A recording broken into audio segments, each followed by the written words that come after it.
When you have finished knitting your I-cord onto the needles all the way around, you have finished off all of the stitches, and what you have left are 3 I-corded stitches and no more stitches from the body of the bag.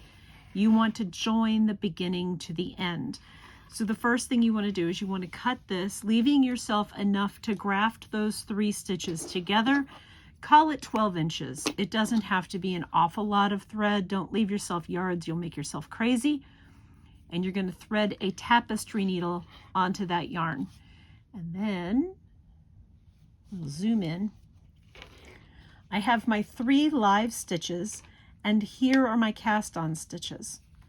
So I am going to slide this to the other end because it's I-cord. So I want to drag this yarn across the back and begin grafting them down here on the right edge as the right side faces me. And I'm going to start by taking my needle tip and going purlwise into this one stitch, but I'm going to leave it on my needles. That just kind of drags the yarn across the back. I don't know if you can see it there. That's the float.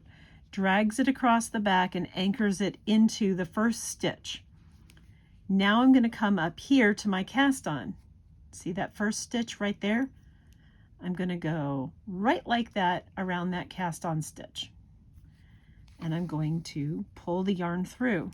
Then I'm going to come back to my needle and I'm going to go into this stitch as if to knit and transfer it to my tapestry needle, and the next stitch on my knitting needle as if to purl and leave it on the knitting needle. So knit, take it off, leave it on your tapestry needle, tip into the next one as if to purl, but leave it there and pull through both of them. Now I'm going to come back here to my cast on edge and I'm going to go around the second stitch. It's right here.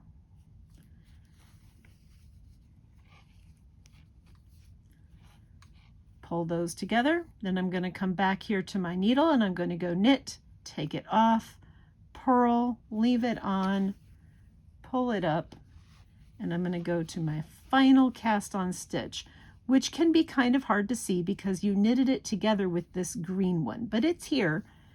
And if you grab that just like that, come back here as my needle tip slides out, I'm going to go into the first stitch as if to knit. Actually, it's the only stitch, but as if to knit. And when you're done, they're grafted all the way around, and I can take my I-cord tail and pull it to the inside.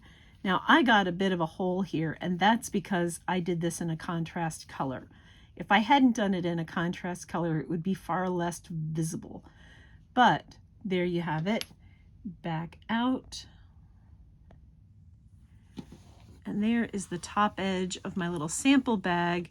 My ends have been joined together. You can take your tail, if you have more than one, you can knot them together. You can do anything and bury them back inside your I-cord. In this particular case, I have 2 yellows because I did it in a contrast and 1 green. So I can take this yellow and this green and tie them together.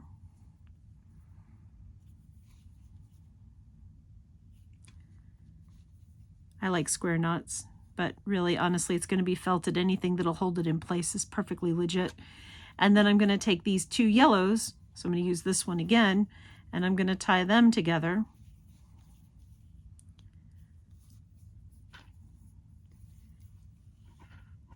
Voila.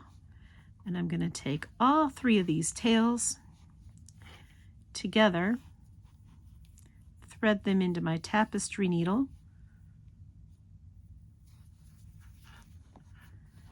and I'm going to run that tapestry needle into the center of my I-cord because I can. Rather than weave these in, it's going to be felted. It doesn't have to be a masterpiece. It just has to hold in place until it's felted. So I'm going to run it right through the center of the I-cord for a little bit and pull them down in. I can either leave those tails long or I can chop them off. Either way, they're going to get felted down into place. And if you have a little knot here from your slip knot, let's see if I can zoom in so you can see it. I have a little knot here. It's my slip knot from my cast on, but I promise when it's felted it won't show. So there you have it, an I-cord bound off, all finished off the edge of your bag, and you notice that the ends of the bag tend to roll more inward than outward. If we hadn't done those decreases, it would literally fold back. And once it's felted, it should lay pretty flat. I hope you enjoyed it.